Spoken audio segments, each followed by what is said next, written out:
আজকে দিদি কত আইটেম রান্না করেছে। কি কেন আজকে করেছি? রোজ রোজ করি না? রোজই করে, আজকে অন্যরকম পদে রান্না করেছে। দেখুন গরম ভাত, এই যে ধোঁয়া উঠছে দেখে নিন, এই দেখুন গরম ভাত, বেগুন পোড়া, টমেটো রসুন দিয়ে একসাথে, পেঁয়াজ লঙ্কা দিয়ে, মুসুরির ডাল, ট্যাংরা মাছ, ফুলকপি আলু দিয়ে ঝাল, জ্যান্ত ট্যাংরাই যে দাদাকে দিচ্ছি।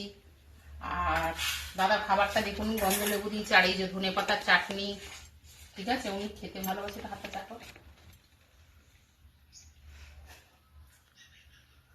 আপনাদের এরকম কেউ চাটাচাটি করে খাইয়ে হাত? আমি করি, এই দেখুন উনি পছন্দ করে। এই যে না, আমি ডাক ধরে কি দিয়ে খাবে আগে? আগে বেগুন পোড়া দিয়ে খাও। আপনারা কি বেগুন পোড়া দিয়ে আগে খান? আমি এনে আবার করে দিয়েছি, বলছে রুটি দিয়ে খেতে ভালো লাগে। আচ্ছা, এমনি হয় না, আবার ন্যাকড়া জড়িয়ে। যা দিয়ে দিচ্ছি তাই দিয়ে চুপচাপ খেয়ে নাও। রোজ রোজ রুটি খেয়ে গ্যাস হচ্ছে। তা আপনারা কারা কারা এরকম ভালোবাসেন বলবেন আজকের পদ্ধতিটা। আর সবাই খেতে ইচ্ছা হলে চলে আসুন মিঠুর বাড়ি, শ্রীরামপুর। সবার নেমন্তন্ন রইল।